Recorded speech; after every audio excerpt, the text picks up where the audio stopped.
All right, I think we're about ready to get started. I'm going to hand things over to Emily Chancellor from Austin Water. She'll kind of take us through the agenda, and we're going to go ahead and get started with the meeting. So Emily, if you'd like to take over. Thanks, Matt. Good evening, everyone. Thank you for joining us for this online public meeting for our asbestos cement water pipe and wastewater line replacement project. We're glad to have you here. I'll cover our agenda first. I'll do a welcome and give some logistics to help you know how to engage with the meeting. We'll do project team introductions, and then our project manager will give an overview of the project. And then after that, we will take your questions and we will answer them, and I'll tell you how you can submit your questions. So first, just welcome. We typically have these meetings in person in the community, and of course during the COVID-19 pandemic, we are doing them online. So if you're joining from your computer or by phone, we're happy to be here with you. During the meeting, you'll see that most of us working on the project are working from home. So you'll see us coming from different locations. We're working together to bring you this meeting and to answer your questions. And so you can post your questions in the Q&A box. You should see on your right-hand side a box that says ask a question. So you can click on that and type in your questions or comments, and we'll cover those after the presentation. We'll answer all general questions during the meeting. If you have a question specific to your property, you can always reach out to me or the project manager after the meeting, and we'll be glad to work with you individually and talk to you about what your question is there at your property. So with that, we'll start with our team introductions, and Javi, take it away. Hey, good evening, everyone. Thank you for joining. I am Javi Gonzalez, and I'm the project manager for this project.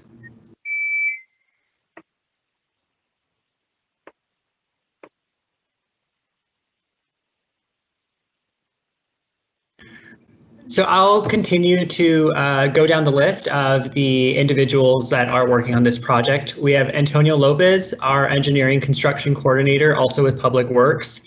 Deidre Kirk is our project sponsor with Austin Water. Casey Clay is our consultant for environmental policy within Austin Water. Alex Perez is the contractor from Underground Water Solutions. We also have Mari Jaimes from Underground Water Solutions here this evening. And as Emily noted, Emily Chancellor, Austin Water Communications. Next slide, please.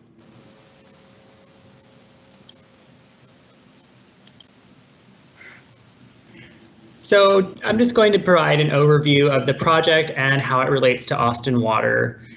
So this specific project is part of Austin Water's Renewing Austin program, which is focused on replacing aging infrastructure around the city.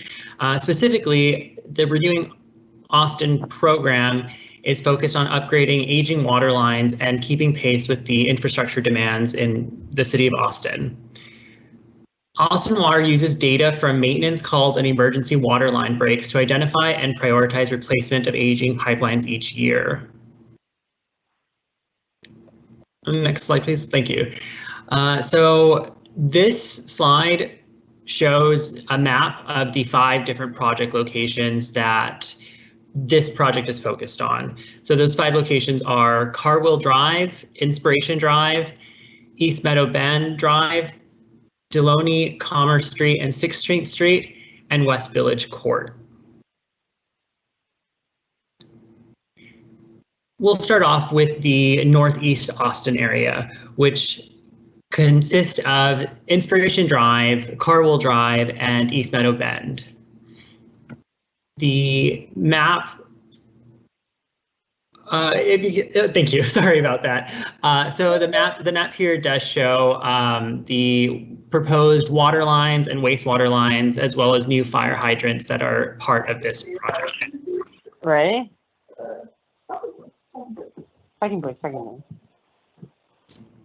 Next slide, please. Thank you. So specifically for Northeast Austin, This project is replacing approximately 1,900 linear feet of asbestos cement water pipe along Carwell Drive and adding 4 new fire hydrants along Carwell Drive. 1,500 linear feet of asbestos cement water pipe on East Meadow Bend Drive, as well as 1 new fire hydrant on East Meadow Bend Drive, and 1,700 linear feet of asbestos cement water pipe on Inspiration Drive, as well as 2 new fire hydrants on Inspiration Drive. This project also includes approximately 1,700 linear feet of new wastewater pipe installation along Inspiration Drive. Now, you'll see at the bottom of this slide, we are including a quick note of the Austin Water infrastructure, which it currently consists of approximately 647 miles of asbestos cement water pipe out of a total of 3,928 miles of water pipe.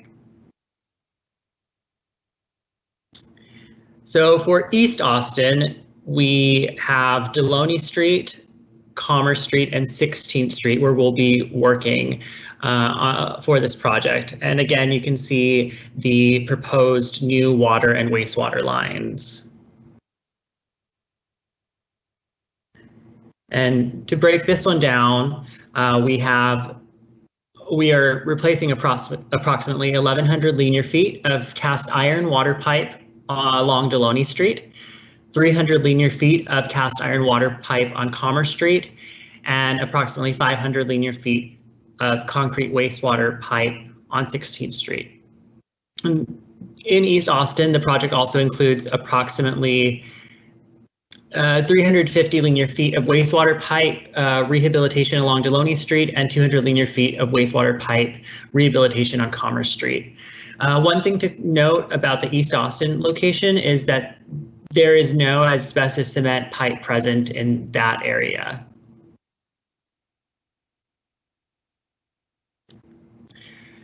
So the last location that this project focuses on is Southeast Austin along West Village Court, where again the map shows the proposed water line, wastewater lines, and new fire hydrant. And specifically, this project will replace approximately 400 linear feet of asbestos cement water pipe along West Village Court, as well as add 1 new fire hydrant on West Village Court. Next slide, please. So some quick facts about asbestos cement pipe. Asbestos cement pipe became a viable option for water, wastewater, and storm drainage improvements beginning in the mid-1940s. The pipe was lightweight and durable. Communities experienced significant growth during the 50s and 60s, and as a result, the asbestos cement pipe became a prevalent material of use for those water and wastewater pipes. A survey conducted by the American Water Works Association found that asbestos cement pipes constitute approximately 15 to 18% of the nation's water distribution and transmission systems. So in 1974, Congress passed the Safe Drinking Water Act. This law requires Environmental Protection Agency to determine the level of contaminants in drinking water at which no adverse effects are likely to occur. The Safe Drinking Water Act amendments of 1986 prompted asbestos to be regulated at a limit of 7 million fibers per liter of water beginning in 1992. In addition, the Texas Commission on Environmental Quality, also known as TCEQ, has testing requirements for utilities with an asbestos cement pipe. Test results are published online on TCEQ's site. Austin Water's last test results show that no asbestos was found. In this slide, we show some of the environmental mitigation steps that are going to be required during construction for this project. So the first of those steps is that a certified asbestos cement removal contractor will be utilized during the duration of the project when asbestos cement pipe is being removed. As that process is also occurring, air monitoring will be conducted by a certified state inspector.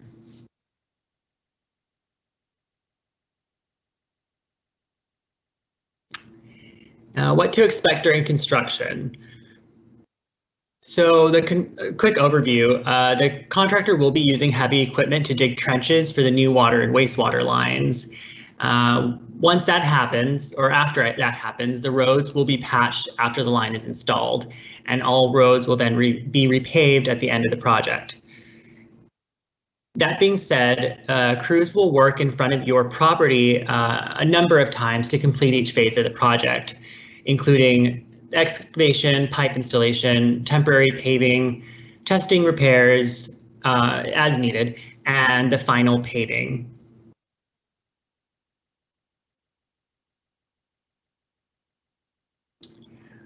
Now, in addition to what to expect during construction, most of the work will occur along the right-of-way, or be limited to the right-of-way, I should say.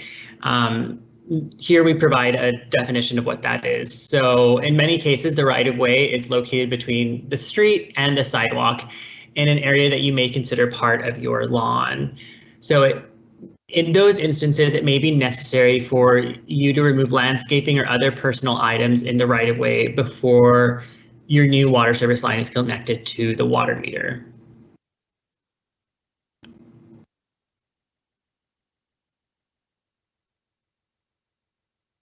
So regarding traffic, this project will be closing some lanes of traffic, but not entire streets. And it's also important to note that all residents will have access to their home. There will be brief periods where driveway access may be limited during the construction.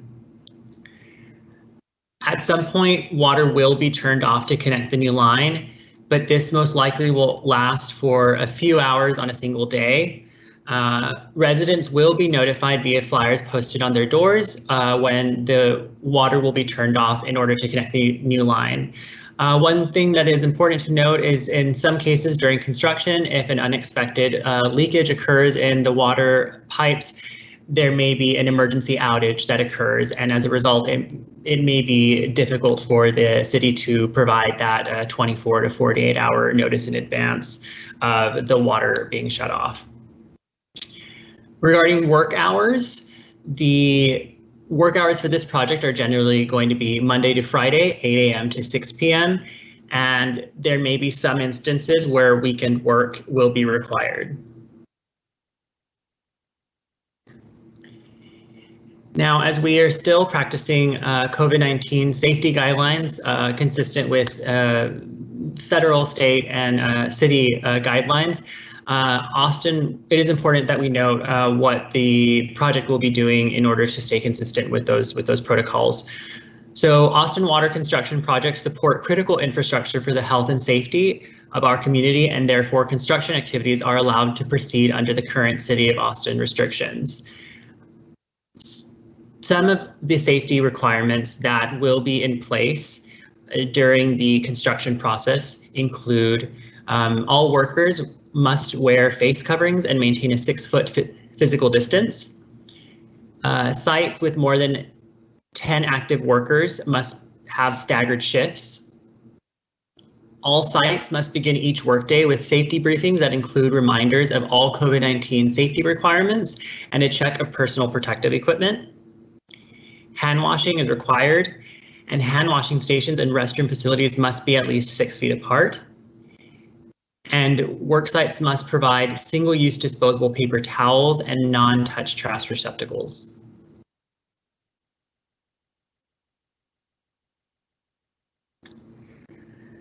So that concludes this portion of the presentation. Now we open the floor to questions, which, as Emily noted before, can be typed, and we will read them as they come in. Thank you for your time. Thanks, Javi. Thanks for that great overview of the project. Now we're ready to answer questions. Are y'all hearing an echo?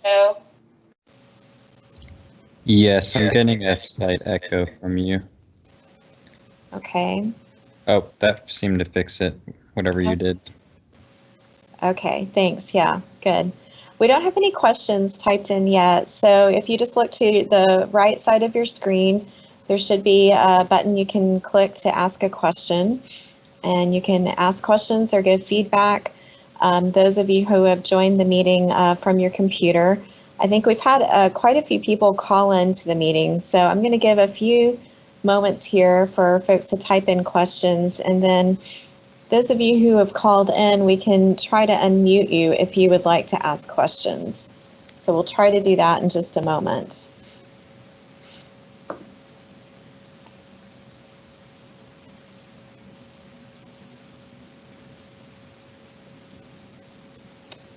All right, so I'm going to, folks who have joined by phone, I'm going to unmute, try to do that.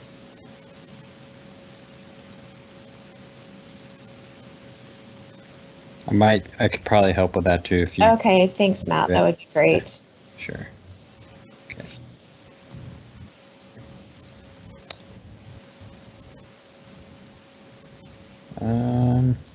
Let's see.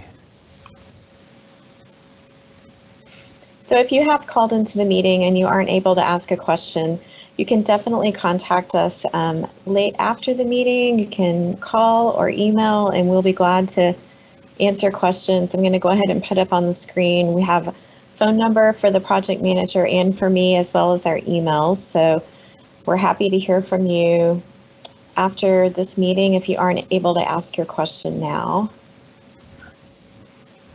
And I'm just checking. I don't see any questions in our queue. So we'll just kind of pause for a moment here, see if anyone is typing in a question or submitting a question that they'd like us to answer.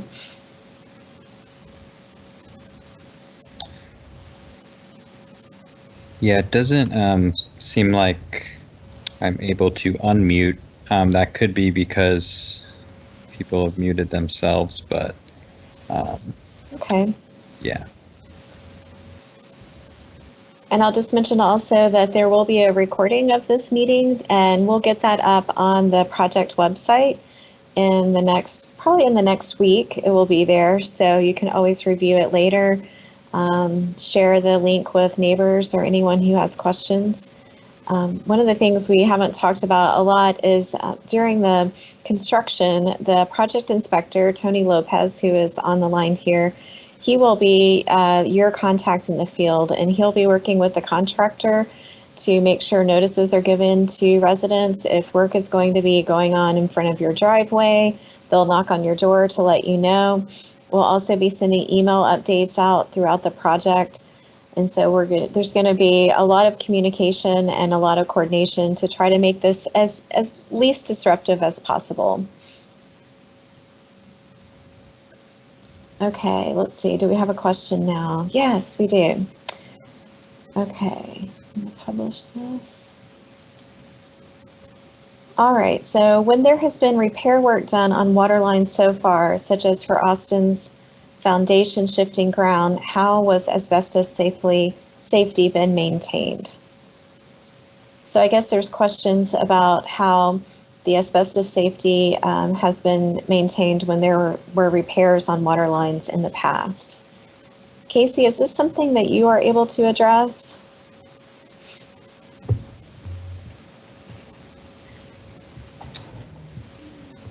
Not during repairs. I'll address it. Okay. Thank you. Thank you. Thank you, Deidre. Our crews are bound by the same guidelines that our contractors are. So our crews have to maintain the same safety standards. The only thing they won't do is call a state inspector in because it's an emergency repair. But they have to maintain the same standards when they repair the lines and when they dispose of the pipe.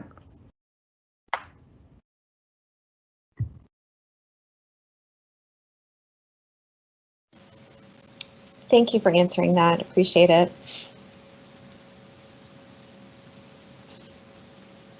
All right, I don't see any additional questions. Matt, I think I messed up the queue. I was trying to get Deidre's video on.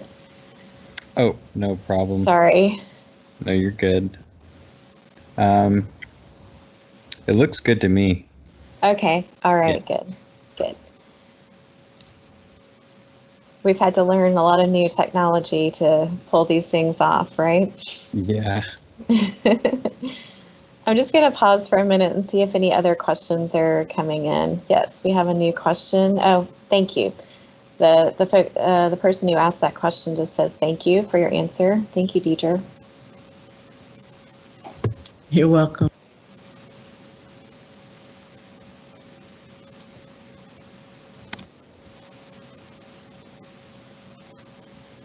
So in one of these recent meetings, I mentioned that this was kind of like the awkward pause part of the meeting, because I don't want to cut it off too soon if folks are typing in a question or have a question. And so someone who was attending the meeting typed a joke into the chat for me to use in these times. And so I'm going to pull it out. I'm going to say my joke. So why did the chicken cross the playground?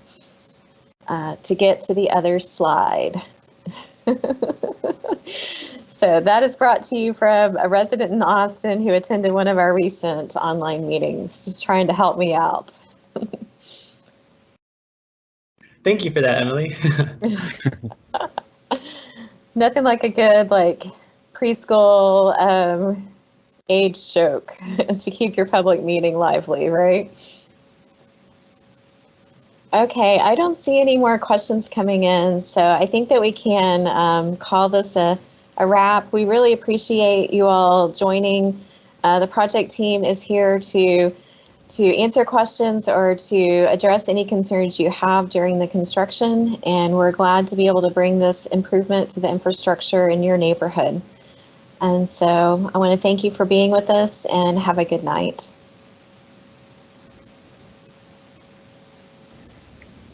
Thanks, everyone. Thank you.